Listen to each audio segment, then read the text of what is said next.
Hello everyone, today we'll be discussing acute coronary syndrome. Acute coronary syndrome refers to a group of diseases in which blood flow to the heart is decreased. Examples of acute coronary syndrome include ST elevation myocardial infarction, which we call STEMI, non-ST elevation myocardial infarction, which is NSTEMI, and unstable angina. Etiology: acute coronary syndrome is a manifestation of coronary heart disease and usually a result of plaque disruption in coronary arteries, which is atherosclerosis. The common risk factors for the disease are smoking, hypertension, diabetes, hyperlipidemia, male sex, physical inactivity, family obesity, and poor nutritional practices. What we need to know is that cocaine abuse can also lead to vasospasm, so that is also a risk factor. Family history of early myocardial infarction, which is below 55 years of age, is also a high risk factor. The underlying pathophysiology in acute coronary syndrome is decreased blood flow to part of the heart musculature, which is usually secondary to plaque rupture and formation of a thrombus. Sometimes acute coronary syndrome can be secondary to vasospasm with or without underlying atherosclerosis. Due to the above, there is decreased blood flow to part of the heart musculature that results first in ischemia and then infarction of that part of the heart. History and physical examination. Classic symptoms of acute coronary syndrome is substernal chest pain, which is often described as crushing or pressure-like feeling, radiating to the jaw and to the left hand or to the left arm.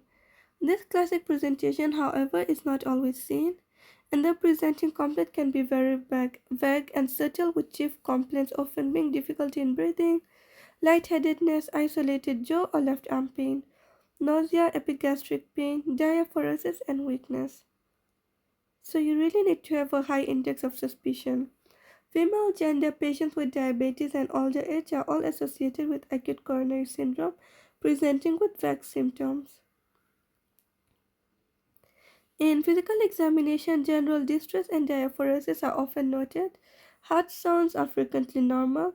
At times you may notice a gallop rhythm and a murmur can be heard. Lung exam is normal, although at times you may hear crackles, which are most likely going to point toward congestive cardiac failure. Bilateral leg edema may be present in congestive cardiac failure.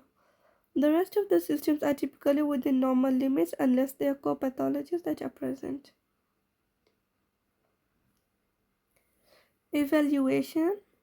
So the first step of evaluation is an ECG. This will help differentiate between a ST elevation MI and a non-ST elevation MI and unstable angina.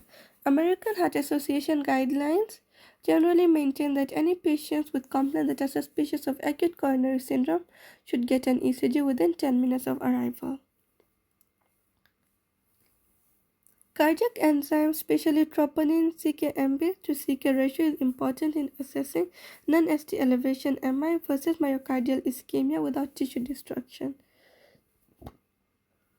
A chest X-ray is useful in diagnosing causes other than MI presenting with chest pain such as pneumonia and a pneumothorax.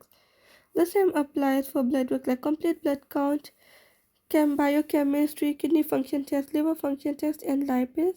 So this can help differentiate intra-abdominal pathology presenting with chest pain. So when we look at the ECG here, the first one, which is A, is a normal electrocardiogram.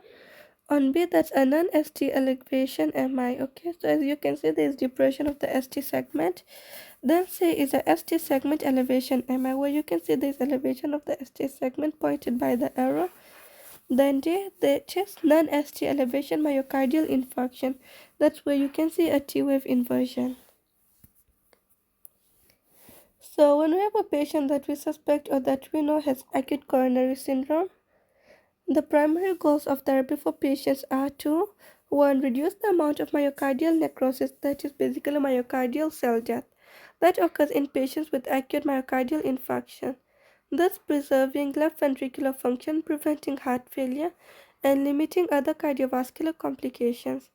2. To prevent major adverse cardiac events, which is MACE, which include death, non-fatal MI, and need for urgent revascularization. So treat acute life-threatening complications of acute coronary syndrome such as ventricular fibrillation, pulseless ventricular tachycardia, unstable tachycardias, symptomatic bradycardias, pulmonary edema, cardiogenic shock, and mechanical complications of acute myocardial infarction. Treatment or management of acute coronary syndrome. The initial treatment for all acute coronary syndrome patients includes a bolus of aspirin, which is 300 milligrams, and a heparin bolus and IV heparin infusion if there are no contraindications to the above. Antiplatelet therapy with ticagrelor or clopidogrel is also recommended. Ticagrelor, however, is not given to the patients receiving thrombolysis. Supportive measures like pain control with morphine, fentanyl, and oxygen in case of hypoxia are provided as required. Nitroglycerin sublingual or an infusion can be used for pain relief as well. So basically, we need aspirin, we can administer heparin and antiplatelet therapy. We need to manage pain and oxygen support if the oxygen saturations are below 94%. What we need to know is that nitroglycerin, which is a dilator, vasodilator, can also help with pain relief. Further treatment of acute coronary syndrome depends on whether it is a ST elevation MI, non-ST elevation MI, or unstable angina.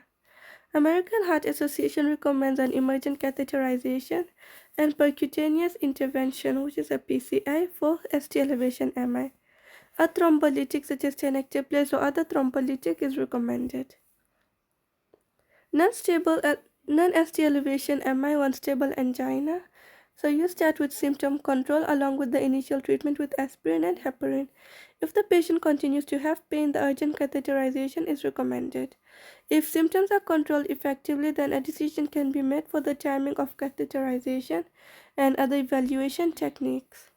Beta blockers, statin, and ACE inhibitors should be initiated in all acute coronary syndrome cases as quickly as possible unless there are contraindications. Cases that are not amenable to percutaneous coronary intervention are taken for CABG, which is coronary artery bypass graft, or managed medically depending upon comorbidities and patient choice. So that's all about acute coronary syndrome. Thank you.